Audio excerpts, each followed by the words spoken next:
Ọlọ́run ògo ni fún orúkọ rẹ̀ lókè ọ̀run. Ìwọ lọ́ba tó ti wà ká tó dá ayé, lónìí lọ́la títí ayé náà ló máa wà. Òkè pa sọlọ́rọ̀ di jìnnìjìnnì, ọba tí ń délé gbogbo alágbára mágolo, ọ̀gbágbá tí ń gbani mú tẹ̀mítẹ̀mí, ọba tí ń ka ni gbogbo tí ń ṣẹlẹ̀ nínú ayé lọ́wọ́lọ́wọ́. Ìwọ náà ló ń fira rẹ̀ hàn wípé o ti dé. Bẹ́ẹ̀ rí bí gbogbo wa ṣe bomú, gbogbo eléyìí tó wà ń ta iná ni lágbára lọ́wọ́ Ọlọ́run tó rán bílẹ̀ wọ́ ọ̀ṣọ́fà níṣẹ́, a bá wa kó àìsàn kúrò ní gbogbo àgbáyé, a ó sì máa gbégbé àlàáfíà. Àpéjọpọ̀ tí a wà níbẹ̀ yìí, òun náà ni ti àpéjọpọ̀ ti Celestial Covenant 2020. Ó ti tó bí ọdún mélòó kan tá a ti bẹ̀rẹ̀ tí a ti ń ṣe, ọdọọdún là á ṣe, pàápàá jùlọ láàrin oṣù kẹrin sí oṣù karùn-ún kó tó di pé ìkórè bẹ̀rẹ̀ káàkiri ìjọ mímọ́ ti Kristi láti ọ̀run wá. Eléyìí jẹ́ májẹ̀mú tí Ọlọ́run bá Evangelist Ṣẹ́gun Àbọ̀n tó bá wọn dá. Orúkọ tèmi ni Honorary Evangelist Adéfioyè Adébáyọ̀. Mo sì ní àwọn bàbá lẹ́gbẹ̀ẹ́ mi tájọ máa fi inú wénú fọ̀rọ̀ jomi tó rọrọ̀ lórí eléyìí tá jẹ́kù ní ọdún 2019, nítorí pé àkọ́rí àpéjọpọ̀ wa ní 2019 òun náà ni Old Path, ọ̀nà ìgbàanì. Old Path, ọ̀nà ìgbàanì. Ṣùgbọ́n kí n bẹ̀rẹ̀ láti ọ̀dọ̀ àwọn bàbá mi nínú Olúwa láti òkè ń bí. Bàbá kẹ́pẹ́ o, ẹ dárúkọ yín fún àwọn èèyàn wa tí ń gbọ́ wa nílé. Orúkọ mi ni Superior Evangelist Bámigbóyè Michael Olúṣẹ́gun. A kí atọ́kùn, a sì kí ẹni tí Ọlọ́run fi ìran yìí tó fi rán sí wa ní àkókò yìí láti lè mú wa padà sí ojú ọ̀nà ìgbàanì ní ìjọ mímọ́ jákèjádò àgbáláyé, àti akẹgbẹ́ mi Evangelist Kọ́rédé. Ọlọ́run bẹ̀ mí rúkèrúdò àti ìjàkálẹ̀ àrùn tó ń ṣẹlẹ̀ káàkiri yìí, àbọ̀ kásẹ̀ rẹ̀ kúrò ní ilẹ̀. Gẹ́gẹ́ bí mo ti sọ lẹ́ẹ̀kan sí, ẹnu oníkànlá tí gbọ́pọ̀n. Bàbá ẹ jẹ́ káwọn èèyàn wá nílé ọmọ yìí. Orúkọ mi ni Honorary Evangelist Kọ́rédé Ògúnmọ́lá. Mo kí wa lọ́pọ̀lọpọ̀. Gẹ́gẹ́ bí bàbá mi nílò àṣẹ sọ, èmi náà kí ẹni tí Ọlọ́run fi rìn dì náà. Bàbá wa, ẹ̀gbọ́n wa, alàgbà wa Evangelist Ṣẹ́gun Àbọ̀n. Bákan mo kí atọ́kùn, mo tún kí gbogbo wa pátápátá tá à ń wò wá láti ilé àti káàkiri àgbáyé. Ṣé ni mo gbà ládùúrà wípé ààbò Olúwa dájú lórí wa láwọn àkókò yìí, á dẹ̀ mú wa rí àwọn àkókò tó burú ìkọjá. Ẹ ṣeun. Bó tẹ̀ jẹ́ wípé júwe ara yín dáadáa, tá bá ń sọ̀rọ̀ nípa gbogbo ọ̀dọ́ ní gbogbo ìpínlẹ̀ Ọ̀yọ́ jákèjádò gbogbo àgbáláyé, aṣíwájú wa rèé, olórí wa rèé, Mósè tọ́lọ́run yàn fún wa wípé kí wọ́n mọ kó wa jẹ, kán kó wa kúrò ní ilẹ̀ Íjíbítì lọ sí ilẹ̀ níbi tí à ń lọ. Àwọn náà tún lárónì torí Ọlọ́run ò ní fẹ́ lòmíì ṣe yín. Jésù Olúwa wa, aṣoríire àníyàwó rẹ̀. Ẹni tí Ọlọ́run fi ìran bàbá, ẹ̀yin náà dárúkọ yín fáwọn èèyàn wá nílé. Hallelujah o. Hallelujah. Orúkọ mi ni Evangelist Ṣẹ́gun Àbọ̀n. A dúpẹ́ lọ́wọ́ Ọlọ́run bẹ̀rẹ̀ fún orí ọ̀fẹ́ tó fi fún wa. Àdànkí gbogbo àwọn tó ń wò wá, gbogbo ọmọdé Celestial Worldwide tó ń wò wá fún ìpàdé Celestial Covenant 2020 níyì tó ń wáyé lórí afẹ́fẹ́ lọ́wọ́ nítorí ohun tó ń ṣẹlẹ̀ káàkiri àgbáláyé. A ṣe fẹ́ mú mẹ́sẹ̀jì wa fún títọ́dún ìfún wa lórí íńtánẹ́ẹ̀tì. Àwọn màmá wa náà ní ká máa dúpẹ́ lọ́wọ́ yín. Ìjọ mímọ́ á gbé gbogbo wa o. Kó tó di pé àyábẹ́lẹ̀ ò bẹ́ aré, à ń fi àkókò ìkí ẹ̀yin bàbá nínú ìjọ mímọ́, ẹ̀yin màmá àti gbogbo ẹ̀yin ọmọ ìjọ mímọ́ ti Kristi láti ọ̀run wá wípé ẹ kú dédé àkókò yìí, ẹ kú bójú ọjọ́ ti rí. A gbà á ládùúrà wípé àìsàn kò ní yálé wa o. Àwọn tó sì wà ní dùbúlẹ̀ àìsàn lọ́wọ́lọ́wọ́, Ọlọ́run ọba ẹ̀mí yóò wò wọ́n sàn, wọ́n ó sì dìde lórí àkéte wọn. Àrùn kò ní jọba lórílẹ̀‐èdè Nàìjíríà. Tá a bá bi ní láàrin ìṣẹ́jú kan sí méjì, Evangelist Ṣẹ́gun Àbọ̀n, kí ni ìpè tẹ́gbọ́ tàbí àfojúsùn yín lórí Celestial Covenant? ọ̀kan tó lè wá sọ fún mi ni wípé kí gbogbo ọmọ Celestial ká máa péjọ pọ̀ lẹ́ẹ̀kan lọ́dún ìyẹn tá a máa ń ṣe ní oṣù karùn-ún ọ̀sẹ̀ kẹta ọjọ́ Friday kẹta oṣù karùn-ún lọ́dọọdún kí ìkórè tó bẹ̀rẹ̀ kí àwọn bàbá wa àwọn màmá wa kọ́ máa fi ojú ọ̀nà ìgbàanì hàn àwọn ọmọ ìjọ mímọ́ torí ọ̀pọ̀lọpọ̀ nǹkan ló ń ṣẹlẹ̀ àdẹ̀rí pé ó dẹ̀ ń ṣẹlẹ̀ nítorí pé kò sí ẹ̀kọ́ òye ìrìn àjò náà ò yé àwọn èèyàn mọ́ wípé kọ́ máa kọ́ wa kọ́ kọ́ wòlíì kọ́ kọ́ akọrin kọ́ kọ́ ọmọ ìjọ bí wọ́n ṣe ń rìn rè o kí ìrìn àjò náà kó lè mú ògo wá kó dẹ̀ lè máa mú ògo wá torí Ọlọ́run bá Abraham sọ wípé ó ní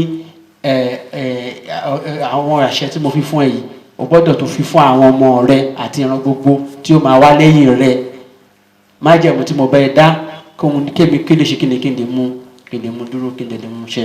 ó dá ọ̀dọ̀ yín náà mo ṣì wà ó ti tó bí ọdún mélòó tí ìrìn àjò yìí ti bẹ̀rẹ̀ bó tiẹ̀ jẹ́ pé àìsàn coronavirus tó gba ayé kan yìí tí ó dá wa lọ́wọ́ kọ́ tá a fi lè péjọ ní bí èrò ti máa ń pọ̀ pìtìmù lórí ìrìn àjò Celestial Covenant ó ti tó bí ọdún mélòó tí ìrìn àjò yìí ti bẹ̀rẹ̀. ọdún kẹrin nìyí a bẹ̀rẹ̀ 2017 ọdún kẹrin rèé là ń ṣe lọ́wọ́lọ́wọ́ yìí. Ọlọ́run ògo ni forúkọ rẹ̀ lókè ọ̀run. ó dá ẹ jẹ́ ká ti báyìí wò ó lórí àkórí tí ẹ̀mí Ọlọ́run fi fún yín lọ́dún tó kọjá tí ẹ pè ní old path ọ̀nà ìgbàanì. ọ̀nà ìgbàanì yẹn dẹ̀ ṣe kókó gan-an àbájọ tí Bíbélì sọ wípé kí a tún béèrè ọ̀nà ìgbàanì. ọ̀nà ìgbàanì yẹn evangelist Kórèdé ọ̀dọ̀ yín ni máa ti kọ́kọ́ bẹ̀rẹ̀. tá bá ń sọ̀rọ̀ nípa ọ̀nà ìgbàanì a jẹ́ wípé ọ̀nà kan ti wà nígbà kan rí a jẹ́ wípé àwọn kan tí ó ń rìn ní ọ̀nà lọ́wọ́lọ́wọ́ wọ́n ti fi ọ̀nà yẹn sílẹ̀. tá bá wọ́n sọ̀rọ̀ nípa ìjọ mímọ́ ṣé ọ̀nà ìgbàanì láyé àwọn Papa Ọ̀ṣọ́fà ṣó yàtọ̀ sí bá a ṣe ń rìn ní ìsìn ni ṣáà ti fojú ọ̀nà lẹ̀ ni. hallelujah hallelujah. Olúwa kú pẹ̀lú wa. àmín. bóyá kí n mú láti ibi tí ẹni tí Ọlọ́run fi ran ìrìn àjò náà tán ti bẹ̀rẹ̀.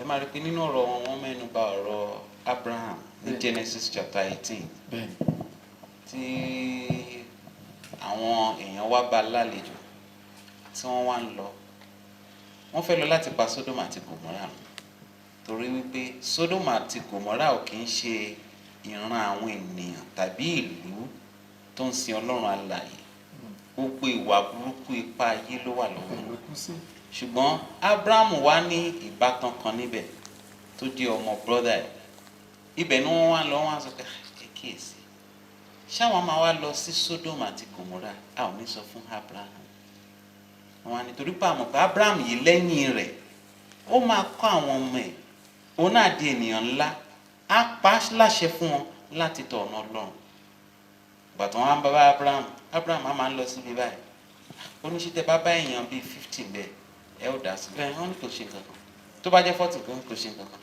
títí tó fi wá di bí orí èèyàn máa ń ẹ wá ohun tí mo fẹ́ fà jáde nítorí ẹnìkan Abraham wọ́n wá da ibi Lot ní Sodom àti Gomorrah kì í ṣe pé Lot wọ́n sọ pé Lot ń ṣe tó dáa o ṣùgbọ́n nítorí Abraham now kí ni Abraham wá nínú òjò pé Abraham ní ọ̀nà kan tó fi ń rìn tí í ṣe ọ̀nà wà mímọ́ ní ọjọ́ àwọn Papa Ọ̀ṣọ́fà láì dóònà pẹnu gbogbo wa náà ti mọ̀ wípé ìyàtọ̀ ti wà ń bẹ̀ pàápàá jùlọ àwa tí ìgbẹ̀yìn ayé dé bá àwọn nǹkan kan lè má ṣojú wa ṣùgbọ́n nǹkan wà tó ń pè ní ìtàn dàbí ìmọ́lẹ̀ ni téèyàn bá dẹ̀ dúró sí àwọn tó ní ìtàn lọ́wọ́ téèyàn dẹ̀ jẹ́ni tó létí tó má ti ń sọ sí etí èèyàn bí ò tiẹ̀ sí lánàá yẹn á dàbẹ̀ ní pé nìyẹn wà lánàá ìtàn yẹn wá máa ṣe àtọ̀nà ìṣòro nígbà yí àwọn bàbá ẹ̀ báyìí ni wọ́n ṣe wù báyìí ni wọ́n ṣe wù so from information ta ní bí ìtàn a máa rí wípé àkókò àwọn Papa Ọlọ́run gbà fún wọn torí pé àwọn náà gbà fún Ọlọ́run bọ́lọ́run bá sọ pé ẹ̀rìn báyìí téèyàn rìn bẹ́ẹ̀ ló máa rí ṣùgbọ́n ọ̀tọ̀ ní ìpinnu Ọlọ́run tàbí àṣẹ Ọlọ́run èèyàn náà ní ọgbọ́n àtinúdá tiẹ̀ ṣe bẹ́yàn ní Adam nínú ọgbà tó wà yìí igi kan wà ńbẹ̀ o má fọwọ́ bá o àṣẹ kan lọ́lọ́run pa ó ti lànà kan sílẹ̀ fún ibi má dé ibẹ̀ ó ní kò burú ṣé ń dájọ́ sọ ibẹ̀ la máa wọ̀ ṣùgbọ́n lọ́nà kan ìkejì ìrìn àjò yẹn dẹ̀ yàtọ̀ ọlọ́run wá padà dé Adam níbo ló wà ó ní mo gbóhùn rẹ ẹ̀rù sì bà mí ó ní ṣé òun ṣe wípé báyìí wá ṣe rí lónìí nìyẹn ohun gbogbo tí wọ́n sọ fún àwọn bàbá yẹn ọ̀ṣọ́fà kí wọ́n má ṣe lánàá òun làwa ń ṣe lónìí and ibi tó burú jù sí lónìí fún ìran wa ni pé tẹ́ bá ní pé wọ́n mà ní a má ṣe báyìí ẹ máa ráwọn èèyàn tó jẹ́ èèyàn òde òní tá a sọ pé ṣé yẹn ní ṣe pẹ̀lú ọ̀run ni ṣe bí lánàá lásán ni wọn ò dẹ̀ mọ̀ pé nínú ìlànà yẹn lọ́lọ́run fi ń bá àwọn bàbá wa sọ̀rọ̀ lánàá lónìí ọ̀pọ̀ wa ń gbé bíbélì káàkiri aláǹkà bíbélì wọn ò tiẹ̀ ka bíbélì tó wa lónìí àwọn tàná ṣùgbọ́n wọ́n mọ Ọlọ́run ju àwa òní lọ. àwọn tàná bẹ́ẹ̀ni wọn ka bíbélì tó àwa tòní o ṣùgbọ́n wọ́n mọ Ọlọ́run jù wá lọ. bẹ́ẹ̀ni níta ẹ̀ sọ ni pé ìbẹ̀rù Ọlọ́run wà nù àwọn tàná ju tòní lọ. lọ́pọ̀lọpọ̀ ẹ̀rín tí Sàámù ń sọ ni. ṣùgbọ́n àwọn tòní náà àwọ̀ aṣọ dúdú ṣẹ̀sìn aṣọ funfun yìí náà lájọ ń wọ̀. n tá à ń wọ̀ lọ́kàn wá ju aṣọ dúdú lọ. kábíyèsí ẹ̀ ń sọ̀rọ̀ aṣọ dúdú tó dé nìyẹn ọkàn wa ń kọ́ ọkàn wa jìnnà sí i. ó dà olùṣọ́ àgùntàn ẹ jẹ́ ń tún gbọ́dọ̀ tìyín wọlé nípa ìrìn àjò tá à ń sọ yìí ọ̀rọ̀ tá a sọ léṣì tá a tún rán mẹ́nu lọ́dún yìí old path ọ̀nà ìgbàanì pẹ̀lú ọ̀rọ̀ Ọlọ́run kí ni ọ̀nà ìgbàanì nínú ìjọ mímọ́ lánàá àti tòní ṣebí àwọn ọ̀nà ìgbàanì ńgbà yẹn náà lọ́hùn wọ́n ń wọ sùtánà àwa náà ń bá wọn wọ̀ wọ́n ń fi tùràrí lánàá àwa náà ń bá wọn fi ṣé bọ́rọ̀ Ọlọ́run tó ń sọ ńgbà yẹn náà là ń sọ lónìí kí ni ọ̀rọ̀ Ọlọ́run fi kí ìrìn àjò yìí lẹ́yìn. hallelujah. hallelujah. ẹ ṣe atọ́kùn a dúpẹ́ lọ́wọ́ Ọlọ́run fún ìrọ̀fẹ́ tí Ọlọ́run fi fún ìránṣẹ́ rẹ̀ ajínrere Ṣẹ́gun Àbọ̀n. Ọlọ́run wa dídúró ṣinṣin tí ènìyàn bá ń bá rìn àbí tó bá ń bá ènìyàn rìn á dúró láti pa májẹ̀mú mọ́ fún.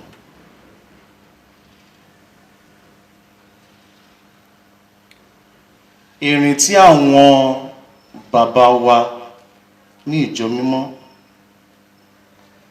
olùdásílẹ̀ àti àtẹ̀lé wọn tí wọ́n bá Ọlọ́run rìn ó yàtọ̀ sí bí àwa ṣe ń rìn nísìn.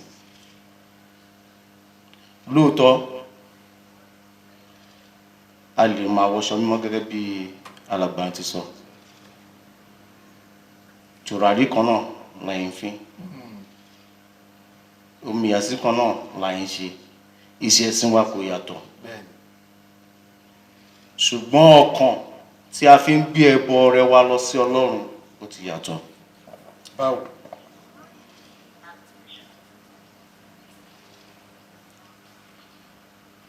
nígbà yẹn náà ìbẹ̀rù kún ọkàn wa èyí tó ń jẹ́ kí a fi rí àánú gbà.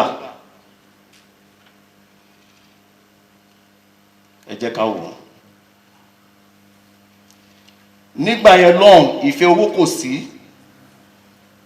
àwọn èèyàn náà lówó ń jọ mímọ́ lánàá. àwọn èèyàn lówó ní ìjọ mímọ́ ṣùgbọ́n gbogbo tán ní wọ́n fi fún Ọlọ́run. wọ́n ń ṣe wọ́n fi fún Ọlọ́run. èyí tí ò ní ó fi ara rẹ̀ fi fún Ọlọ́run. èyí tó ní ó ru ẹrù àwọn tí kò ní.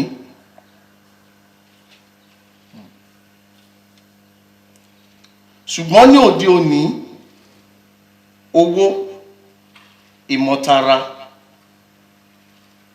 la fi ń bọ́ lọ́rùn rìn nísìn. ẹ sọ̀rọ̀ kan wípé èyí tó ní ó ń ru ẹrù àwọn tí kò ní bóyá ń gbà yẹn bóyá ṣe mọ̀ population orílẹ̀-èdè yìí kò tó nǹkan tá bá ń sọ ní ìsìn àti ju 200 million lọ ṣe mọ̀ pé bùkátà ń fẹjú sí fóníkálukú ni bóyá n tó ń fà á nìyẹn.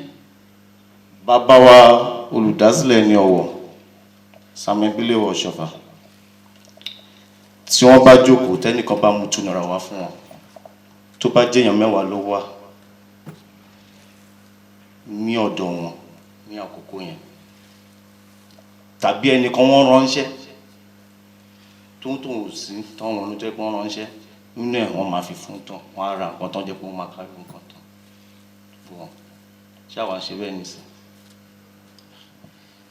tó ó dà bàbá mo ń padà bọ̀ lọ́dọ̀ yín Evangelist Ṣẹ́gun Àbọ̀n tá a máa ń sọ̀rọ̀ nípa ojú ọ̀nà ìgbàanì gẹ́gẹ́ bí ẹ̀bùn àti ògo tọ́lọ̀ ń gbélé ẹ̀yin lọ́wọ́ àmọ́ yìí pé olórin ẹ̀mí ni báwo ni ọ̀nà ìgbàanì báwo ló ṣe rí nípasẹ̀ orin kíkọ sí tòde òní àti pé àwọn ọ̀nà wo láti gbà ṣubú dànù pàápàá jùlọ àwọn akọrin tó fi jẹ́ wípé ohun gbogbo ò lọ bó ṣe yẹ kó lọ nínú ìjọ mímọ́ báyìí.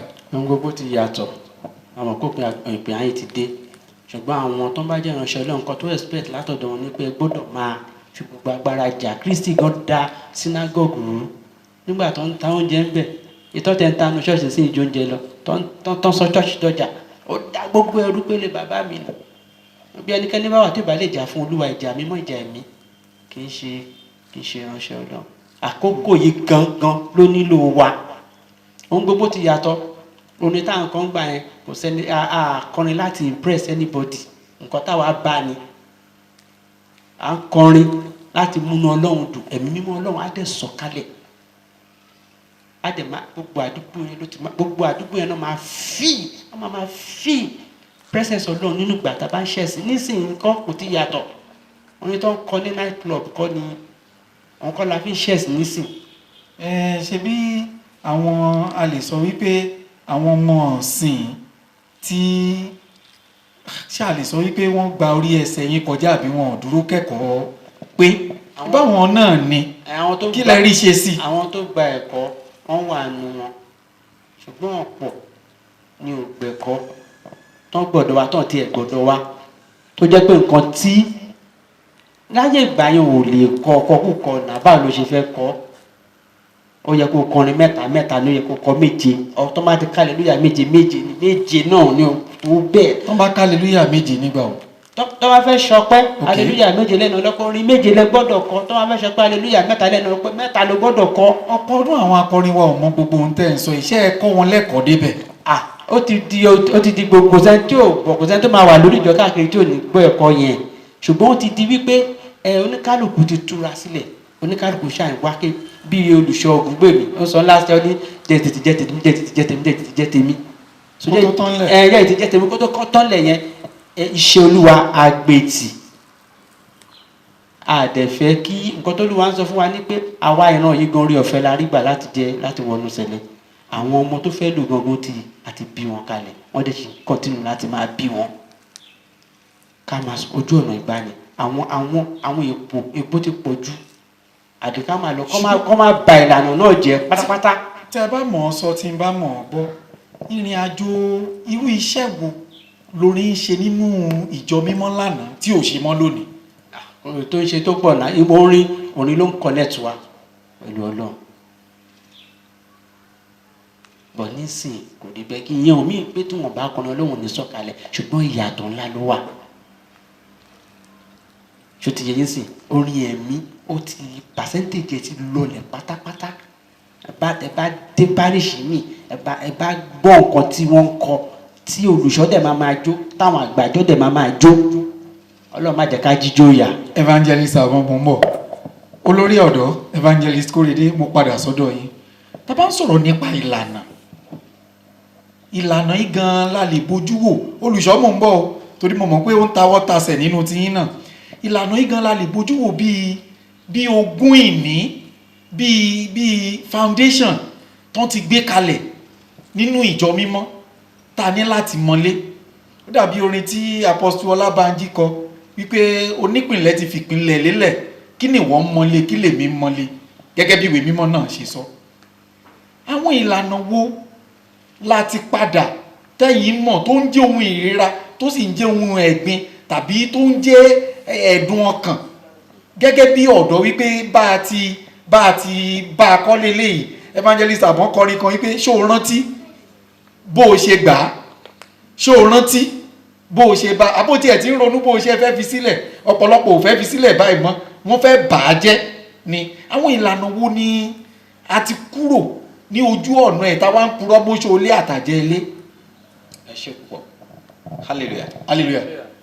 ẹ jẹ́ kàn mú bí kékeré kan ká má dàpọ̀ ẹ jẹ́ ká kàn ṣe àgbéyẹ̀wò ìlànà orin wa ìlànà ìsìn ìjọ mímọ́ ti Kristi láti ọ̀run wa tẹ́ ẹ bá wò dáadáa bí n tí ó jẹ́ bí 70% ẹ̀ ló jẹ́ orin ẹ jẹ́ ká láì ṣiṣẹ́ sí ọjọ́ Olúwa Sunday abẹ̀rẹ̀ ń bí orin ni àwọlé Jeremiah yàrá Sara yàrá má lẹ́yìn tá a forí balẹ̀ ó Kristi ọba orin ni sáàmù péréte wà ń bẹ tẹ́ bá tún dìde orin méjìlá kọ nígbà tí a bá ṣe àṣefilọ̀ akalẹ́sìn glory àwọlé odorin atúndìdí padà lẹ́yìn tán ka gloria atúndìdí padà atúnkọrin ó bá yá ó di ìfilọ̀ ìwàásù ìyókù tẹ́sí ti fi parí orin a jẹ́ wípé gẹ́gẹ́ bí alàgbàbọ́n ṣe sọ a jẹ́ wípé orin yẹn gan nínú ẹ̀ lọ́lọ́run ti fẹ́ máa connect pẹ̀lú wa ṣùgbọ́n ibẹ̀ yẹn láti bá ẹni àjò jẹ́jú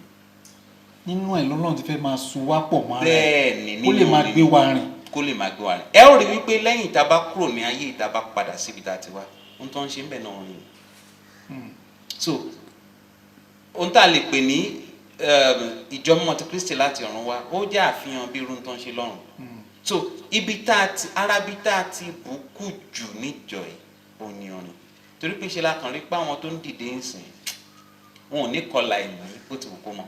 ó dà ẹ jẹ́ n kọ́kọ́ béèrè ìbéèrè kí ni ìlànà sọ nípa ìmúra wa torí ẹ̀yin gẹ́gẹ́ bí ẹnìkan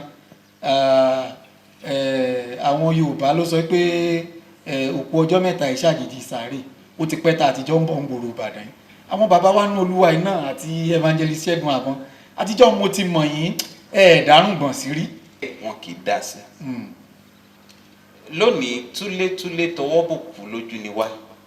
lọ́nà wo ẹ ṣe pọ̀ òkú wo ló kú. ẹ ṣe òun náà ni pé àwa lọ ń tan gbogbo ohun tí ò ní ìtumọ̀ wò kí ló dé táwọn bàbá ní ká má dárùngbọ̀n sí ibo ni wọ́n kọ sínú Bíbélì mo wá ń sọ fún ọmọ kan pé níbo ni wọ́n kọ sínú Bíbélì pé kó mu green water ṣùgbọ́n gbà tó jẹun lójú oorun tó rí pé aláǹgbá wọ ẹnu ẹ tó sáré fò wá chọ́ọ̀chì tó lùsọ̀ fún ẹ ní green water mu tó mú tó yàgbẹ́ nǹkan dànù. òun gan ló máa sọ fólùṣọ́ pé green water ló ń fẹ́ mu mo lóò ṣe béèrè lọ́wọ́ olùṣọ́ pé bolo wà nù Bíbélì mo ní gbogbo ìlànà ẹ̀sìn ló láṣìírí tiẹ̀. Deuteronomy 29:29 sọ bẹ́ẹ̀ fún wa mo ní sọ tẹ́ bá wá ń question wípé white wọn ní a máa dárùngbọ̀n sí ṣebí wọn ò kọ́ sínú Bíbélì mo lẹ́ẹ̀bà question ọ̀ṣọ́fà náà pé white ò fún yín láwọn ìrìn àjò ìdáǹdè bí green water bí omi yàsímọ́ àti bẹ́ẹ̀ bẹ́ẹ̀ lọ tó tún wá sílẹ̀. So ìrìn àjò irùngbọ̀n ohun tí ọ̀ṣọ́fà sọ nínú ẹ̀ nípa ẹ̀ agbọ́ recently torí ṣàṣà làwọn nǹkan tó ń ṣẹlẹ̀ tí pàpà ò ti address at one point or the other. Agbọ́ ní àkọsílẹ̀ wípé wọ́n ṣèpàdé kan around 1982 ní Èkó àwọn àgbà wà ń bẹ̀. Ìkan láwọn bàbá ló wá béèrè pé papa ẹ ṣàlàyé fún wa nípa ìrìn àjò irùngbọ̀n tá a ṣe kí n dá sí. Papa wa sọ pé irùngbọ̀n ẹni tó ràn ó sọ pé ká má dárùngbọ̀n sí ṣùgbọ́n òun yàn láàyò lọ́kàn ara òun torí ìgbà tó ń rí ìfihàn òun rí Jésù kò nírùngbọ̀n òun rí àwọn àpọ́sù Peter àti bẹ́ẹ̀ bẹ́ẹ̀ lọ wọ́n nírùngbọ̀n ṣùgbọ́n òun wò pé òun fẹ́ bá wọn dọ́gba kábíyèsí bí ọ̀wọ̀ fún wọn òun ò ní dá irùngbọ̀n sí ìyẹn ni ọ̀ṣọ́fà sọ ṣùgbọ́n ẹ mọ̀ pé gẹ́gẹ́ bí mo ṣe sọ fún yín àwọn àgbà àtijọ́ tí ọmọ méjì bá wá bá wọn wọ́n máa ń wo ìfarabalẹ̀ wọn kí wọ́n tó fún wọn lésì. bẹ́ẹ̀ni bọ́mọ kan bá dé bàbá mi kí ló dé tí ẹsẹ̀ yín ṣe wá kúrú báyìí á ní àkànmọ́ kàn kúrú ni bọ́mọ mi bá dé tó bá ní bá mi mo kíyèsí ẹsẹ̀ yín kí ló ṣẹlẹ̀ sí mo wòye pé kò fẹ́ ṣe bẹ́ẹ̀ ní dọ́gba àbí kí ni ó wá lè wo ìfarabalẹ̀ ọmọ yẹn kó ní jókòó lọ́dún kan la lọ la jẹ ogun Ìtìlá níbẹ̀ lọ́tà ti ba òun lẹ́sẹ̀ tí wọ́n wá yọta lẹ́sẹ̀ fún ẹ ti rí i pé ìgbékalẹ̀ yàtọ̀ síra ṣùgbọ́n tí papa wa sọ̀rọ̀ yẹn ní ìpàdé tí kálukú wa lọ bàbá kan wà tó sùn nínú Olúwa lọ́dún tó kọjá papa sọ̀rọ̀ yẹn láàrin èrò tẹ́ bá kíyèsí ìrìn àjò Jésù ní 4 Gospels Matthew, Mark, Luke and John táwọn àpọ́sù bá wá tàbí táwọn yẹn bá wá bó ṣe ń fún wọn ní èsì ọ̀rọ̀ yàtọ̀ síra táwọn kan bá wá fún wọn ní general wá èsì ọ̀rọ̀ tó bá tún kó àwọn kan aníṣẹ́rin tí mo sọ yẹn báyìí lórí bàbá yẹn wọ́n ń pè ní Jan Kingdom ó jẹ́ onífèrè pàpà ní 1982 tí wọ́n mú Kristi ọba mi wá òun ni ó kọ́kọ́ fún fèrè sí Kristi ọba mi ní French. Ó wá lọ bá wa after a few weeks ó ti kíní kan wà tó lóyìnbó ń pè ní stubbles nígbà tí irun wọn bá ṣe ń yọ tá ò tí ì fi bléèdì kó ó wá wà lágbọ̀n ó wá yọ sí pàpà lẹ́yìn tó ti gbọ́n tí pàpà sọ ní meeting nígbà tó wá dọ́dọ̀ pàpà wá rí pàpà níjọ kí lélẹ̀ lágbọ̀n ìwọ náà pàpà wá bù lẹ́ẹ̀kẹ́ báyìí ó wá bù lẹ́ẹ̀kẹ́ báyìí ó sọ fún mi ní interview I have interview ó ní pàpà ò sọ jù bẹ́ẹ̀ lọ fún un bí ọmọ àgbà ó ti yí òun wá padà délé ó ní láti ọjọ́ yẹn ó sùn last year ó lè rí inú gbọ̀nàgbọ̀n nígbàgede lódodo sọ wípé kó ṣe nǹkan kan ẹ bá ní kò ní ṣe pẹ̀lú ọ̀run ṣùgbọ́n ó yàn láti máa ní ṣùgbọ́n sí ọmọ tó ń ṣe dáadáa lọ́dọ̀ sọ fún pé má jẹun lágbọ̀n yẹn àgbà ni so báwọn bàbá wa náà bá wa ń sọ fún wa lónìí pé a ò bá. A jẹ́ pé òwe Yorùbá wípé ọmọ tí bàbá fẹ́ràn ni bàbá bá wí. níbi gbogbo ló wà. Bàbá Ọ̀ṣọ́fà tún lò ń bẹ̀ yẹn nìyẹn. àdébí àgbà ni. ṣé ká wá tún wá sọ pẹ̀lú ìtàn táwa tún àròbá ìtàn lẹ́yìn ṣàròbá lẹ́yìn gbọ́ àbí ìtàn lẹ́yìn gbọ́ àwa tún ti gbọ́ àròbá báyìí ṣé ká tún wá sọ pẹ̀lú ntẹ́ rọra dọ́gbọ́n sọ yìí wípé ọmọ ìjọ mímọ́ tó bá ń dárùngbọ̀n sí pẹ̀lú ohun tí àkórí Celestial Covenant 2020 dálé lórí Old Part 2 wípé ńṣe ló ń bá Kristi àti àwọn àgbà ó ń bá wọn dọ́gba. Pàpà ló ń sọ̀rọ̀ bẹ́ẹ̀ fún wọn ṣé àwò báyìí. Evangelist Kúlédé ẹ mọ̀ ọ́ sọ èmi náà mọ̀ ọ́ gbọ́ ní kúkúrú èdè ká sọ wípé ọmọ ìjọ mímọ́ tó ń dárùngbọ̀n sí lóòótọ́ bí lè wú òlòdì sí ṣùgbọ́n ó ṣetán láti bá àwọn àgbà dọ́gba àti Kristi dọ́gba. ẹ̀yin ò rí wípé. torí a gbọ́ nínú ìtàn wípé wọ́n pe pàpà wípé ẹ wá lọ fìjọ lélẹ̀ láàrin aláwọ̀ funfun mi lọ àwọn tó rán mi yóò ní lọ. Pàpà tó bá yí pé bí bàálù ṣe ń já ló ń bà yín lẹ́rù ẹ̀yin nìkan ni ó gbé àgbé kan wá tọ́ka ẹ̀yin nìkan ni ó gbé àbò sì dájú lórí yín. wọ́n ní Pàpà Ọ̀ṣọ́fà àwọn ò lọ́sẹ̀ wípé àwọn màlẹ́kà ló ń fò lókè àwọn òde láti àwọn ò fẹ́ bá wọn dọ́gba. ṣé n tó ń ṣẹlẹ̀ gan leléyìí. ẹ ṣe pọ̀ ṣé ni ìyàtọ̀ wà láàrin méjèèjì. ẹ ṣáwò. ó ti di ìrìn àjò ọ̀rọ̀ ọgbọ́n báyìí ní ìrìn àjò bàálù máa fò lókè Pàpà ní wọ́n ti fi hàn bí lílọ ń ṣe máa rí wọ́n rí pé nínú accident he could not define kò lè sọ pàtó pé ṣé tòfurufú ni àbí kan tilẹ̀ àbí tómi ṣùgbọ́n Pàpà ò fẹ́ kó òun kú kí wọ́n má rí ibi tó ara òun jọ sí nínú ilẹ̀ ẹ̀rẹ̀ òun pé bẹ́ẹ̀ bá lọ nínú òfurufú tó bá jábọ́ tó ṣe pa ló bá dẹ̀ parí wọn ò ní sọ lọ́la pé ojú orí ẹ̀ ni ṣùgbọ́n Ọ̀ṣọ́fà fẹ́ kú kó ní ojú orí ní as at 1975 kó tó wá sí Nàìjíríà wọn ò sọ fèmí èmi lọ sí Àjàṣẹ́ lọ ṣe interview ní 2017 mo rí ibi tí ó ti ṣe sílẹ̀ ní dàbí pé tó ń bá sùn ibi tó ń fẹ́ sùn sí ni ìyẹn ni pé Pàpà káràmásìkí ibi tó fẹ́ sùn sí mi ò mọ májẹ̀mú tọ́lọ́ ń bá ní pẹ̀lú yẹn ṣùgbọ́n nítumọ̀ sí àti sí ìgbé ẹ̀ ó ti ṣètò ẹ̀ lẹ̀ kọ́lọ́n tó wá sọ fún 75 pé ṣé ibi tó tẹ́lẹ̀ yẹn bẹ̀ kàn wá sùn sí 76 yá gbéra sọ máa lọ Nàìjíríà mo fẹ́ dábìrà ń bẹ̀ Pàpà ti palẹ̀ mọ́ kó máa sùn sí Pọ̀kúlò so tó bá ń sọ̀rọ̀ ń pa òfurufú pé òun ò fẹ́ fò lófurufú ó mọ̀ pé accident ní í ṣe pẹ̀lú ikú kò dẹ̀ fẹ́ kú níbẹ̀ ni ṣùgbọ́n nípa tí ìrìn àjò irùngbọ̀n ẹ jẹ́ ń wò báyìí tí n bá ní bàbá tó sọ fún mi pé Kóredé wò ṣòro ọ̀nà yìí ni mo rìn tí mi ò dẹ̀ ní ìṣòro kankan ní ẹ̀yìn bàbá mi ibẹ̀ lẹ́nu kódà kò sí wàhálà mi tó o bá rìn bẹ́ẹ̀ straight bí express bàbá yẹn wá lọ ọlọ́gbọ́n máa ń wòye pé bàbá mi rìn bí kò sí wàhálà tèmi náà bá rìn á tún wá yẹ mí ju bàbá mi lọ torí pé bàbá mi ti break fallow ground bẹ́ẹ̀ ọmọ àlè ọmọ àwò pé ṣébi tó rìn nìyẹn ẹ jẹ́ kí mi ṣe máa lọ na pápá tèmi lọ ọmọ yẹn ó mórí ìyàwó ayé mi. kábíyèsí. so bí bàbá mi bá sọ fún mi pé bó kó kinní ìkúrò ó ń jẹ́ kí n ní rapport gidi pẹ̀lú àwọn ará ọ̀run ẹ wò wáyé tèmi náà ṣe ní kó kúrò ọgbọ́n ni. òye làgbà máa ń lò. ó dà mo gbà ń tẹ́ wí olùṣọ́ mo padà sọ́dọ̀ yìí lórí ìrìn àjò old part tá à ń sọ yìí ọ̀nà ìgbàanì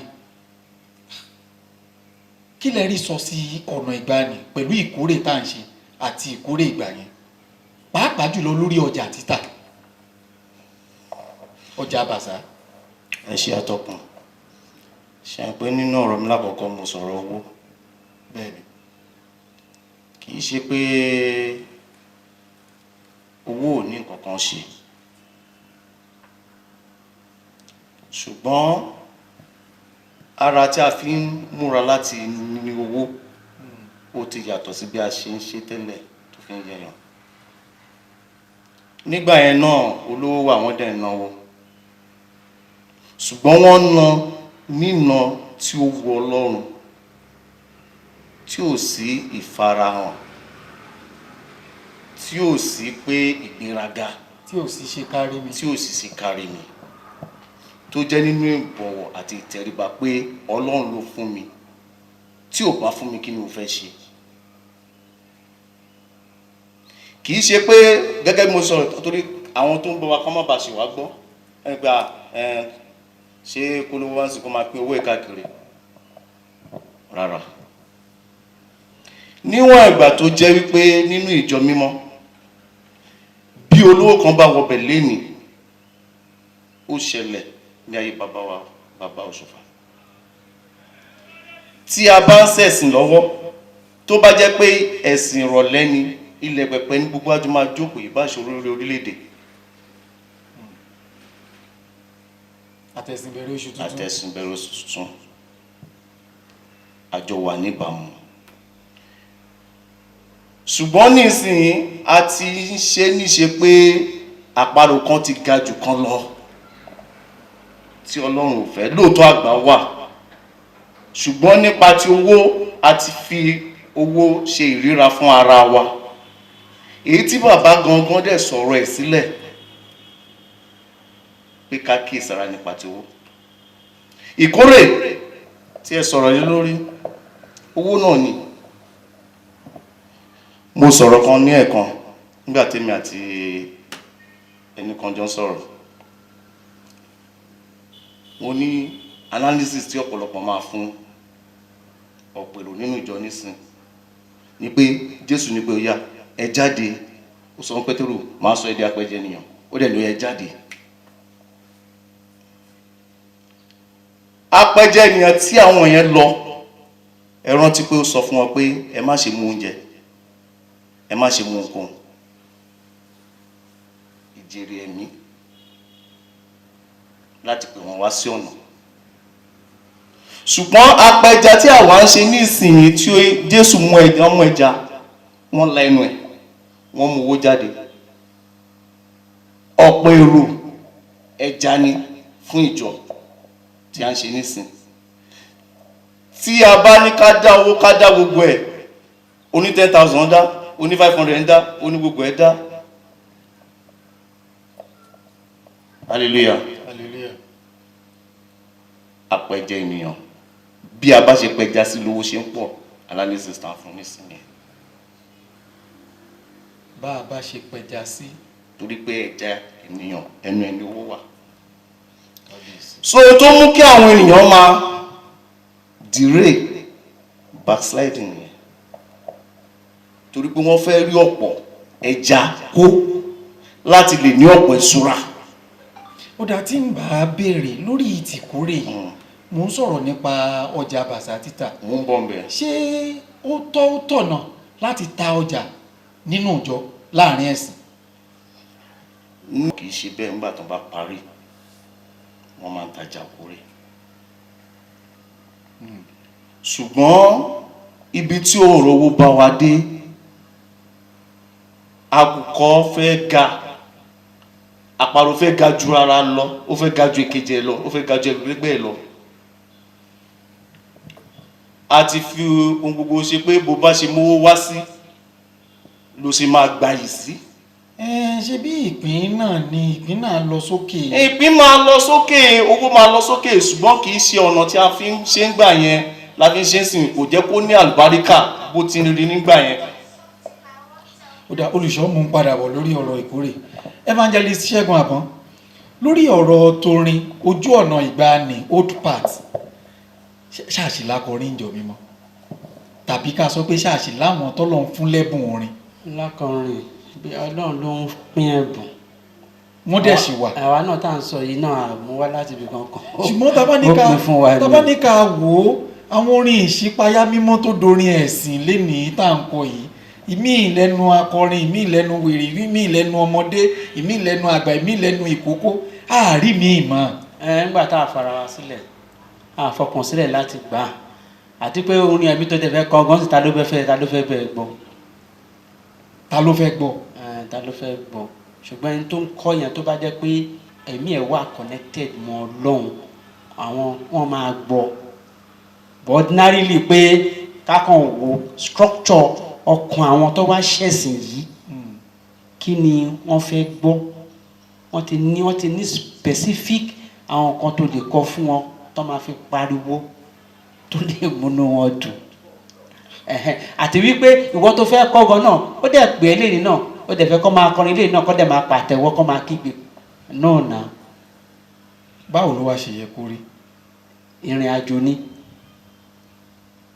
a máa build ẹ o díẹ̀ àti pé nínú ọkùnrin ó ti wà nínú ọkùnrin pé ó fẹ́ kọrin láti múnú Ọlọ́run dùn ṣiṣẹ́ láti múnú yàn dùn mi rí iye ló tẹ̀fẹ̀ náà fún mi náà tó bá ti gbọ́ tí mo bá ọkọ Ọlọ́run ẹ̀ ni ẹ̀rí kó fi 10 ló wà Kristi sọ di 2 ṣùgbọ́n tẹ bá wo 2 yẹn náà ẹ̀rí pé 10 yẹn náà ní nítòótọ́ àwọn kankan wà tó lè ṣe tó bá nífẹ̀ẹ́ Ọlọ́run tó mọ̀ kóun ló dá ẹ̀ àwọn kan wà tó lè ṣe fẹ́nìyàn tó mọ̀ pé òun fẹ́ kàn ṣe kíní yẹn fún ara ẹ̀ so 2 yẹn gbé 10 yẹn mi 10 yẹn náà sì ní 2 yẹn. àkílẹ̀ wá rí sọ sí ọ̀rọ̀ akọrin tó jẹ́ wípé kó tó di pé wọ́n wọnú akọrin wọ́n ti mú bí gbó bí ọtí pàápàá jùlọ ọ̀pọ̀lọpọ̀ ní ọmọ tó wá ní dé lákòókò tó yẹ kán gbé jerí mo yá máa wọlé ó lè jẹ́gbà tó lùṣọ́ ń wàásù lọ́wọ́ tí wọ́n ti mọ̀ pé lẹ́yìn wàásù gẹ́gẹ́ bí evangelist Kórèdé ṣe sọ wípé orin ló tún kù bí orin owó gbá ìrìn àjò nǹkan kádẹ̀ tó wọnú ọpẹ́ lọ pé àsìkò tíràwọ̀ àwọn máa tàn nìyẹn ìgbà yẹn náà máa mú náà máa ṣe máa bọ̀ tí gbogbo ìjọba máa dojú bọ̀ pé àti rò bóyá ẹ̀mí ò ní sọ̀kalẹ̀ lónìí ó ti dé o. ẹ̀mí mélòó wá ló ń sọ̀kalẹ̀ àbúrò ọkọ̀ tó ẹ̀mí ló pè báyẹn. ibi tí wọ́n fojú sílẹ̀ ibi táwọn èèyàn fojú sí bí wọ́n ṣe ń rò mò ń sọ fún yín. nǹkan tó ṣẹlẹ̀ ni pé wọ́n lámùpẹ̀ ẹ̀rọ ẹ̀wọ́ nígbà tí structure pẹpẹ ti dàrú akọrin wa ní mo gbé wọlé kábíyèsí tí structure pẹpẹ ò bá dàrú òun náà jẹ òní kò jẹ lọ inú ọ̀nà church yẹn kó fẹ́ wọlé káwọn ọ̀run ti gbá orí ẹ̀ mọ́ gidi kò jẹ́ try ẹ̀ but structure ti yẹ tí structure bá dẹ̀ ti yẹ ẹ̀mí mímọ́ ayẹ̀ bá ẹ fẹ́ dára tó wù yẹn máa dára tó wù yẹn yẹn ló sọ fún àwọn australia nígbà yẹn pé ẹ fẹ́ ọba kò sí problem nǹkan tó bá yìí máa ṣe fún yín náà nìyí fún Samuel òun náà làwa náà wà nínú ẹ̀ náà dì sí so ibikíbi tí ẹ̀mí Ọlọ́run bá ti jọba òun náà ló máa control bẹ̀ rúdurùdu ò lè sí. tó olùṣọ́ àgùntàn mo padà sọ́dọ̀ yín evangelist Kórèdé mò ń bọ̀ ẹ̀yin gẹ́gẹ́ bí olùṣọ́ àgùntàn ojú ọ̀nà ìgbàanì old path olùṣọ́ ni yín orin ìṣẹ̀lẹ̀ sọ wípé ẹ̀sìn Olúwa Ọlọ́run ohun àkọ́kọ́ tá a kọ́kọ́ gbélé wa lọ́wọ́ ni ẹ̀sìn gẹ́gẹ́ bí ọmọ ìjọ mímọ́ báwo lójú ọ̀nà ìgbàanì ńgbà yẹn nípasẹ̀ ẹ̀sìn báwo ló ṣe rí sísìn ìdí tó yẹ kí n darí ìbéèrè yẹn sẹ́yìn ni pé ẹ̀yin lẹ jẹ́ ọmọlé Léfì pẹpẹ lẹ́yìn ń gbé ẹ̀yin lẹ ń gba olùjọ́sìn lálejò tẹ̀dẹ̀ ń conduct service báwo ló ṣe rí ńgbà yẹn ńgbà tẹ́yìn náà jọmọ ọ̀jọ́ ńgbà tẹ́yìn náà gbaṣẹ́ àtìgbà tẹ́ wá dolùṣọ́ tán nìsín ojú ọ̀nà ìgbàanì nípa ẹ̀sìn ojú wo lẹ fi wò ó ṣáà ṣì wà lójú ọ̀nà tọ́ṣọ̀fà gbélé wa lọ́wọ́ nípa ẹ̀sìn. ẹ ṣe àtọkùn ìlànà tí bàbá wa ọ̀ṣọ́fà gbélé wa lọ́wọ́ ìlànà yẹn kò yẹ ìlànà kan náà ni ṣùgbọ́n àwa tí a ń ṣe ìlànà yẹn àwa la yẹ ó tí mo ń sọ yìí ìlànà tí a fi lélẹ̀ fún ìjọ mímọ́ bí a ti fi lé bàbá wa ọ̀ṣọ́fà lọ́wọ́ bẹ́ẹ̀ náà ló sì wà ó ti kọ́ ní àkọsílẹ̀ àwọn ọ̀run wọ́n ti lù lóǹtẹ̀ ṣùgbọ́n àwa tí a wà ní ẹnu rẹ̀ nísìn tí a ń ṣe ìlànà tí a ń pa ìlànà mọ́ ni a ò pa mọ́ bó ti yẹ ká pa mọ́ nítorí kí ni ìfẹ́ ti ara wa pẹ̀lú àwọn nǹkan tá a ti sọ sẹ́yìn débi wípé ní ìjọ mímọ́ nísìn àti àgbà àti ọmọdé orin wa kan mẹ́nubà ó ní wọ́n lo àrankàn àti ìkà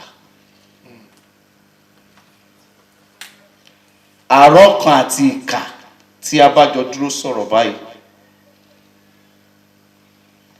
tí ó bá jẹ́ ẹ̀yin ọ̀tọ̀ ní nǹkan tó wà nù yín a lè jọ tira wa síwájú ṣùgbọ́n ọ̀tọ̀ ní tó wà nù yín ọ̀tọ̀ ló wà nù wọn. àwọn nǹkan yẹn pẹ̀lú ìmọ̀tara tiwa ohun tí a fẹ́ dà láì bìkítà ibi tí a ń lọ mọ́ ibi tí bàbá Ọ̀ṣọ́fà tó ti lọ bá Jésù tó ti pèsè sílẹ̀ fún wa láì bìkítà yẹn òun ló jẹ́ kí ó wá hàn pé a kò ní orí ìlànà nítorí pé kí ni bí wọ́n ti ń ṣe ń gbà yẹn a ti fi ti ara wọ̀ a ti fi kún fúnra wa láti lè yẹ wá ní àkókò tá a wà yìí láti lè fi kún wa ti ayé tí a kò ro ti ọ̀run mọ́. ẹ ṣé evangelist Kórèdé Ògúnmọ́lá lẹ́yìn ìbéèrè mi yìí olúkúlùkù yín ẹ máa sọ àwọn message tí ẹ ní fún covenant Celestial Covenant 2020 kí àwọn èèyàn wá lè gbọ́ nílé. Ìbéèrè mi sí yín nípa ìlànà náà mo tún sì dúró lé lórí. Kí ni ìlànà àná sọ? Orí òtẹ́wo la gbé ìlànà òní lé lórí tá a wá ń bú ẹ̀mí mímọ́ tá à ń bú àwọn àgbà lókè tàbí tí ọ̀dọ́ ń sọ̀rọ̀ sí àwọn àgbà lókè tá a wá ń purọ́ mọ́ṣẹ́ olé àtàjẹ́ ilé torí pé àwọn olóyìnbó sọ pé if you are in Rome you act like one àbí tá a bá wá ṣe nǹkan tí lànà sọ nínú ìjọ mímọ́ torí pé nínú ìjọ mímọ́ yìí ó tó ọjọ́ méjì tẹ́mi náà ti débẹ̀ ojú mi náà ti rí kí ni ìlànà àná sọ kí ni ìlànà ní sọ. ẹ ṣé púpọ̀ ẹ jẹ́ kí n ṣe ní ìpínlẹ̀. àbí ìlànà Celestial àti the constitution Nàìjíríà tó ń review tó yẹ pé wọ́n ti yí padà lálẹ́ ọjọ́ kan táwọn ọmọ ìjọ ò mọ̀ tó yẹ pé ìtàn ṣe tẹ̀ ṣe yẹn làwọn kan ń lò lóde òní. ẹ jẹ́ kí n gé báyìí ohun bíi mẹ́ta màá fẹ́ sọ̀rọ̀ nípa nínú ẹyọ kan. ẹ ṣáà wò. màá fẹ́ sọ̀rọ̀ nípa òfin ẹ̀kọ́ àti ìlànà. òfin ṣẹlẹ̀ ó wí pé ká jẹ́ mímọ́. bẹ́ẹ̀ni. ẹ̀kọ́ ṣẹlẹ̀ wí pé ká jẹ́ onírẹ̀lẹ̀. ó di méjì. ìlànà ìjọ ẹ̀ wí pé ọba ni wá. ó di mẹ́ta. ṣé tá bá ti sọ mẹ́ta inú kò síbi tá a fẹ́ gbé ká tá a máa gbé ká dáa. tí ò ní yẹ. ṣẹrẹ àwọn àgbà sọ wípé bí ọmọ ò bá bá ìpínlẹ̀ ìyá ẹ̀ á ṣe aṣọ dá. bẹ́ẹ̀ni òwe lẹ́mọ̀ pa ẹ̀ nípa yẹn. ẹ ṣe pọ̀ so bí a bá ti ṣìgbé ní lọ òfin kò sí ìlú tí ò sófin níjọ́ téèyàn ti ń wà tá a ti kọsẹ̀ lọ́dọ̀ Ọlọ́run òfin ti ń wà. bẹ́ẹ̀ni. now wọ́n bá sọ wípé báyìí ní kẹrin bíi ẹ wo òfin tí ṣẹlẹ̀ fún wa tẹ́ bá wo àkọsílẹ̀ ìjọ constitution bí i section 92 or 93 ó ṣètò nǹkan méjìlá sílẹ̀ àwọn tó ṣètò náà ni pé má mọtì má bá wọn mu tábà má jẹ ẹlẹ́dẹ̀ má wọ dúdú má wọ pupa gbọ̀n nǹkan yẹn jẹ́ méjìlá ẹ jọ tá a bá ṣe àwọn nǹkan yẹn ṣé a fẹ́ fi tàbùkù bá Ọlọ́run ara wa náà la fẹ́ kó bá a so nígbà tó ní ká má ṣe àwọn nǹkan yìí tá a bá pa àwọn nǹkan yìí mọ́ ní a má ṣàgbèrè tá a bá pa àwọn nǹkan yìí mọ́ tá a ò ṣe ìyẹn ni wípé àgọ́ ara wa jẹ́ mímọ́ ní jíjẹ́ mímọ́ àgọ́ ara wa a ó lè ní relationship pẹ̀lú Ọlọ́run torí pé bẹ́ẹ̀ ni torí inú àgọ́ ara ẹ̀ ló ń gbé ẹ wà náà ní àná ńgbà tí wọn bá ń bọ̀ wá ṣẹ̀sìn ń jọ ẹ̀ wọn á ní kó ti yára ẹ̀ sí mọ́ ní ọjọ́ mẹ́ta pàápàá jùlọ àwọn tó máa ṣe tó máa gbẹ̀sìn now ẹ wo ẹni tó ti palẹ̀ mọ́ ní ọjọ́ mẹ́ta pòǹbọ̀n wájú Ọlọ́run nǹkan ọkàn ni ó kọjá ti àgọ́ ara ó ti di nǹkan ọkàn tó ló ti gbé sọ́kàn nígbà tẹni náà déwájú Ọlọ́run tọ́lọ́run rí òtítọ́ ọkàn ẹ wò ṣọ́lọ́run ní bá sọ̀rọ̀ ṣé ètò jẹ́ wòlíì lára wọn tó ti palẹ̀ ọkàn ẹ̀ mọ́ pé mò ń lọ síwájú Ọlọ́run in 3 days time ṣọ́lọ́run ní bá sọ̀rọ̀ ṣé Ọlọ́run ò ní rán sí ọba ṣọ́lọ́run ò ní rán sí ìjòyè ṣọ́lọ́run ò ní rán sí orílẹ̀-èdè àìsàn ló bẹ́lẹ̀ lónìí tó ń pè ní corona ṣé bí ìjọ yìí ní lánàá 1970 ní Makoko ìyá Manuel ló kàn ọ̀dẹ̀ kò sí ẹ̀mí ìyá Manuel padà wá ṣiṣẹ́ ní Yemẹtu Ìbàdàn bíi as prophetess wọ́n dẹ̀ kò sẹ́mi ẹ̀mí ọlọ́run dẹ̀bàdé ó dẹ̀ ń jíṣẹ́ fún wọn wípé ṣẹ́rí ní ọdún tí ń bọ̀ 1971 àjàkálẹ̀ àrùn á bọ́ sílẹ̀ ní orílẹ̀-èdè yìí ó láwọn tó ń sọ èdè Yorùbá tí mò ń sọ wọ́n á máa pè ní onígbáméjì àwọn tó ń sọ èdè òyìnbó á máa pè ní kọ́lẹ́rà síwájú 1971 wọn ò tí ì sọ pé nǹkan kan wà nílùú tó ń jẹ́ kọ́lẹ́rà ìsọtẹ́lẹ̀ gbé jáde ní 1970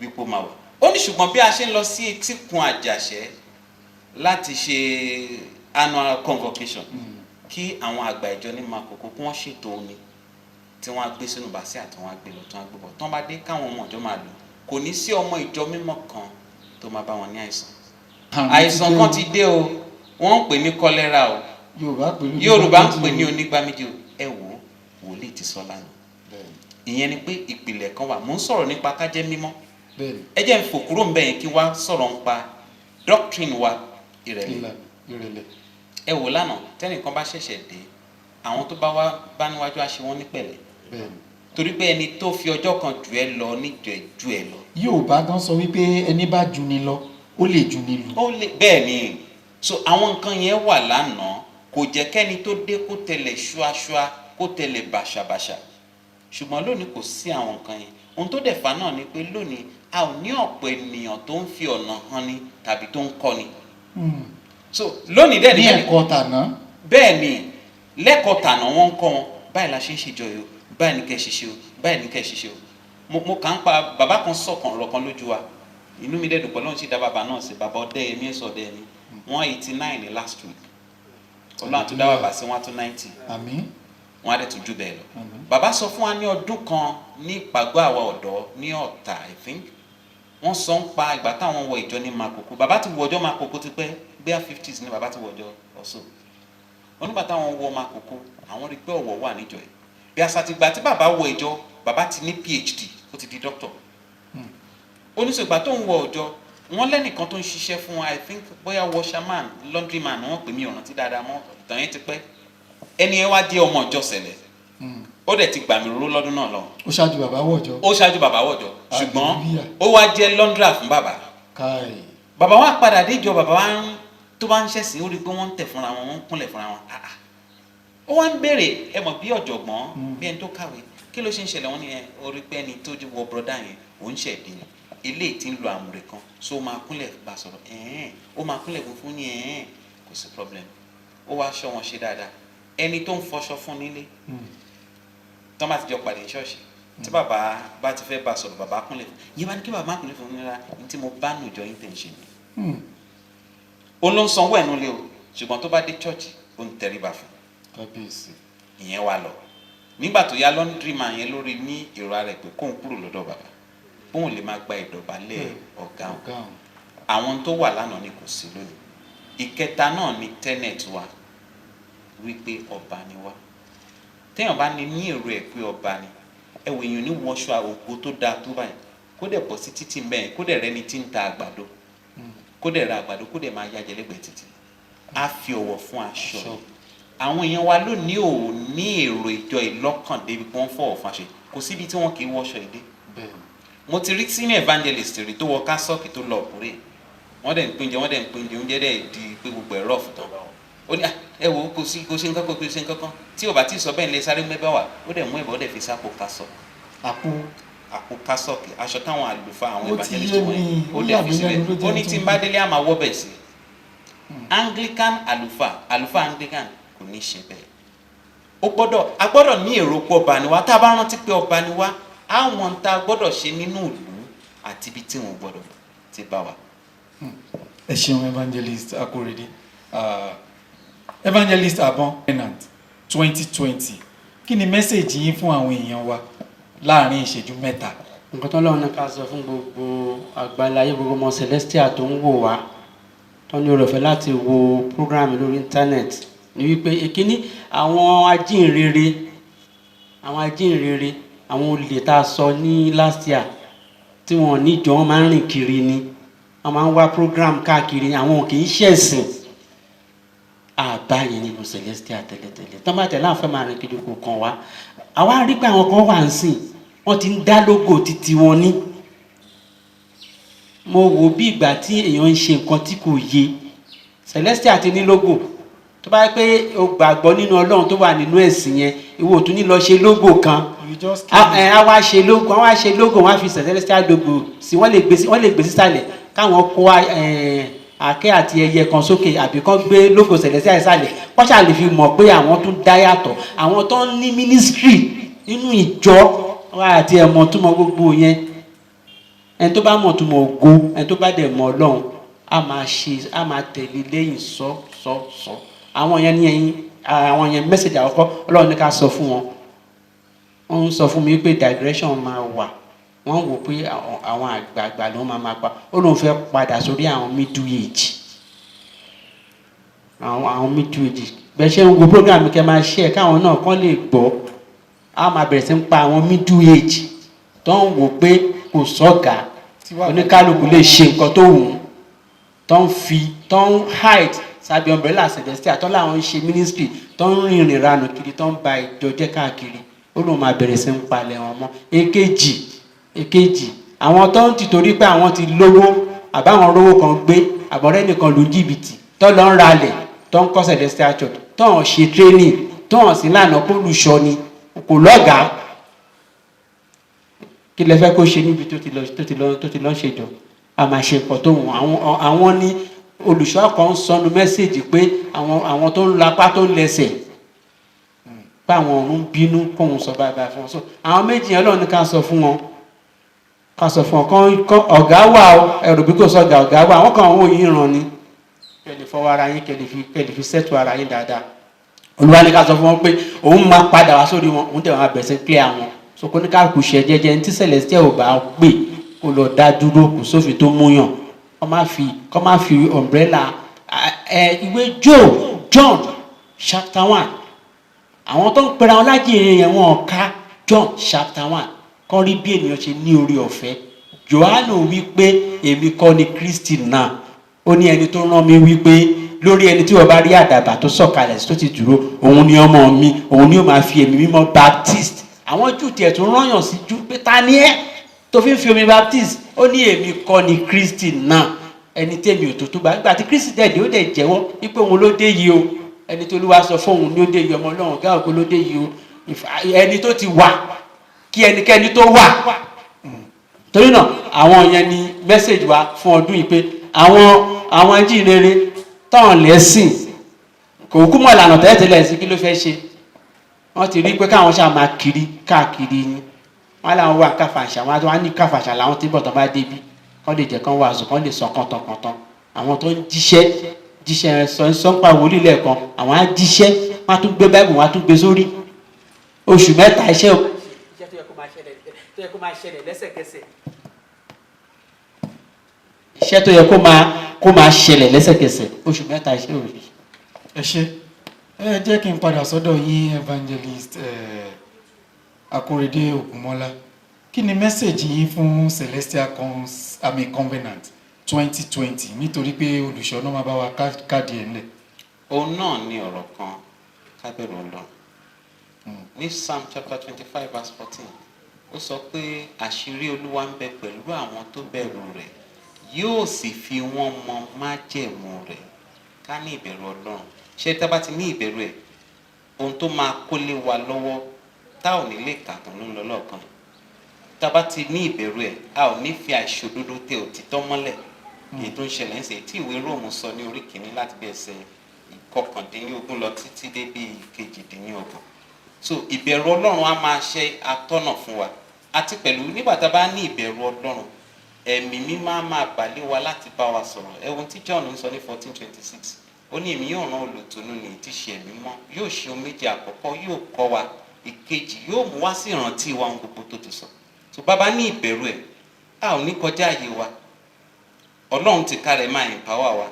Ìkejì náà ni wípé a ò ní fi àìṣòdodo tẹ òtítọ́ mọ́lẹ̀. Wọn ò ní gbé ẹjọ́ wá bá wa ká gbé àrífẹ́lẹ́ bí ká gbé fún aláre. Torí Psalm 72 ti sọ fún wa wípé ní ọjọ́ rẹ̀ ni àwọn olódodo yóò gbé lẹ̀. So bá a bá ń ṣe dáadáa ní agbègbè wa, ó yẹ kí àlàáfíà wà bẹ̀. Torí pé ní ọjọ́ tí àwa ṣẹlẹ̀ òtítọ́ bá wà, àwọn olódodo yóò gbé lẹ̀.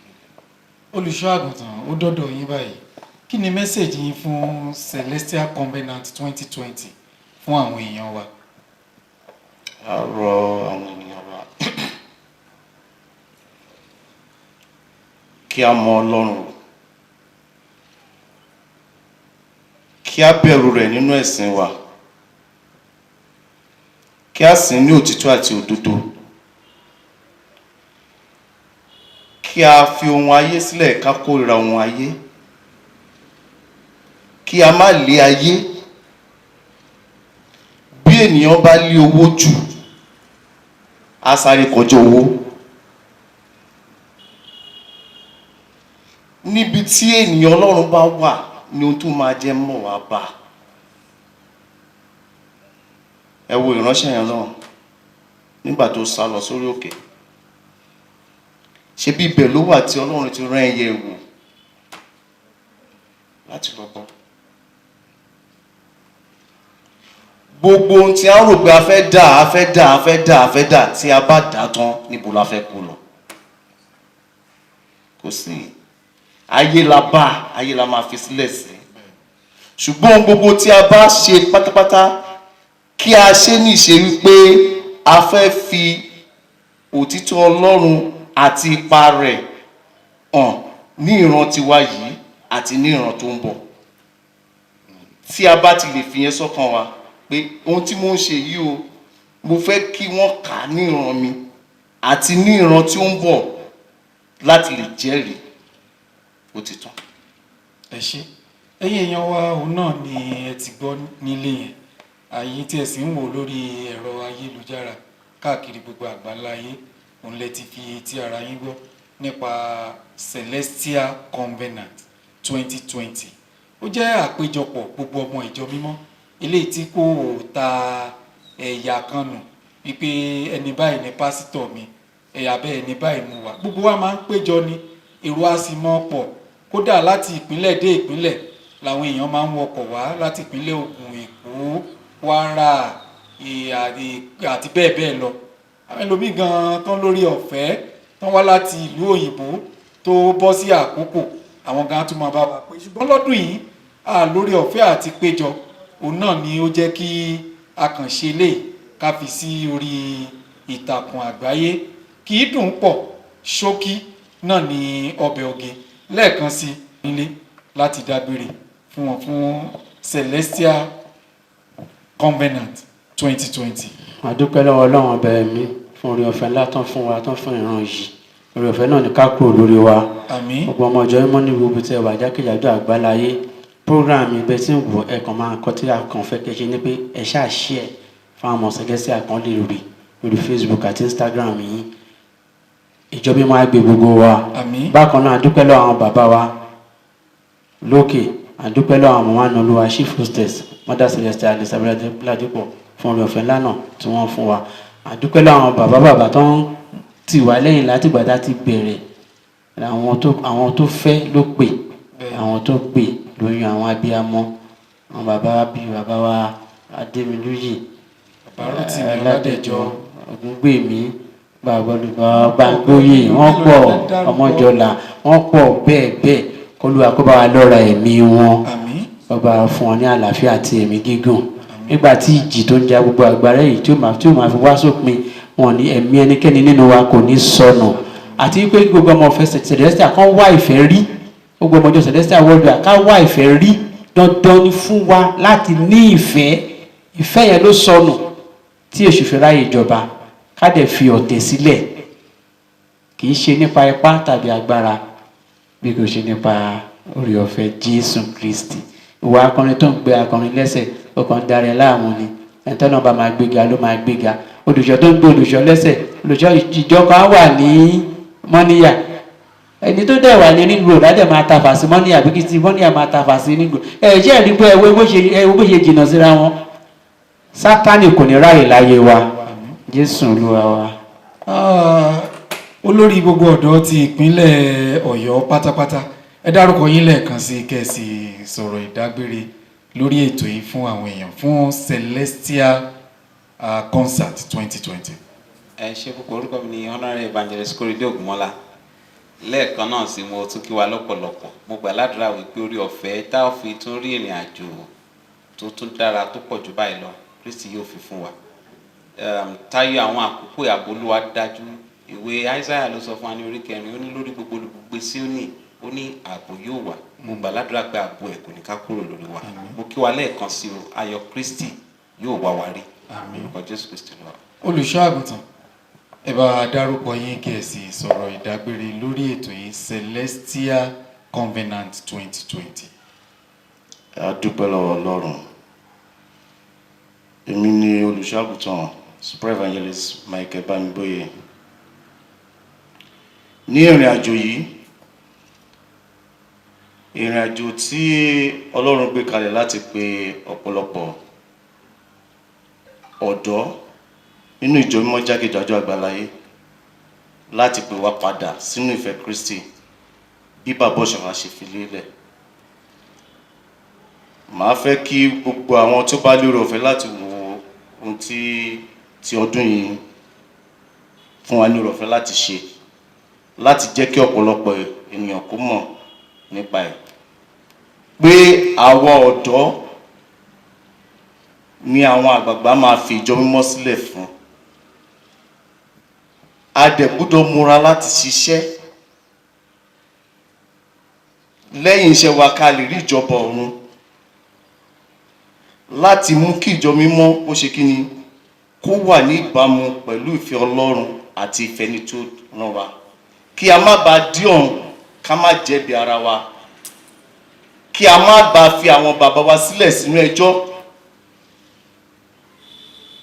nígbàtí pé àṣé ò kọ́ wọn ni ṣé wọn kọ́ wa ni. Ẹ jẹ́ kí a padà sí ojú ọ̀nà òǹkálùkù ló mọ ohun tó ń ṣe bí ìjọ mímọ́ ṣe rí òǹkálùkù ló mọ̀ bí ó ṣe yẹ kó wà òǹkálùkù ló mọ̀ bí a ṣe fẹ́ kí èmi Ọlọ́run rìn nínú rẹ̀ òǹkálùkù ló mọ̀ kò ṣàjò sí ẹnì kankan ṣùgbọ́n a rọ̀ wá èyí tí ó tọ́ tó jẹ́ òdodo tó jẹ́ ìfẹ́ Kristi ẹ jẹ́ kí a mú ṣe ní orúkọ Jésù Kristi Ọlọ́run ọbẹ̀ mi á ràn wá lọ́wọ́. Àmín. Ní ti kòrónà tó wà níta ẹ̀ ní orúkọ Jésù Kristi kò ní kan ilé wa Àmín. kò ní kan ọ̀nà wa Àmín. kò ní kan ẹnikẹ́ni nínú wa Àmín. ní òkèèrè àti ní àgbáláyé àti ní Nàìjíríà àti nílẹ̀ ẹnìkọ̀ọ̀kan wa Jésù lọ. Àmín. Tó oníyan ṣeun ọlọ́bẹ̀ ṣeun gbogbo ẹ̀yin tẹ́ bá fìfẹ́ jẹ́ ẹ kú àìbínú ẹ kú ìfẹ́. Evangelist Adébáyọ̀ Adéwuyì Adéfioyè lórúkọ tèmi the one and only cornerstone presenter. Òkúta tí ọ̀mọ̀lé kọ̀ sílẹ̀ tó di pàtàkì igun ilé láti ọwọ́ Olúwa lé èyí ó ṣàṣe ìyanu lé ojú tí a. Òní ni ọjọ́ tí Olúwa ti dá o ẹ máa yọ̀ nínú rẹ̀. Ọ̀rọ̀ tèmi fún Celestial Covenant 2020 ni wípé ìwé mímọ́ sọ wípé ẹni tó ń fẹ́ ẹ̀kọ́ ó ń fẹ́ ìmọ̀. Gbogbo ẹ̀yin ọmọ ìjọ mímọ́ tẹ́ bá ti rí àgbàlagbà tòótọ́ tó ń tẹ̀ ẹ́ bó ṣe yẹ kó tẹ̀ ẹ́ súnmọ́ wọn ẹ kọ́ ẹ̀kọ́ kẹ́ ẹ lè ní ìmọ̀ bẹ́ẹ̀ sì sí ní ìmọ̀ yìí ẹ̀yin náà ẹ máa fi kọ́ èèyàn kẹ́yin náà máa wù ní ìwà aṣòrere lórí ìrìn àjò yìí a kí gbogbo àwọn tó máa ń gbọ́nwọ́ lọ́dọọdún tí wọ́n máa ń tì wá lẹ́yìn látòrí àwọn màmá wa Mother Celestia Ọládípọ̀ màmá Ìjàyè ẹ ṣeun àti gbogbo ọkàn tó máa ń tọwọ́ bàpò kí ìrìn àjò yìí kó lè wáyé lọ́dọọdún aṣòrere àníyàwòrè ìbànújẹ́ ò ní wọlé wa tí ètàn lẹ̀ Ọlọ́run bá gbá kòrónà lọ á ní pàdé ayọ̀ lọ́dún tó ń bọ̀ hallelujah.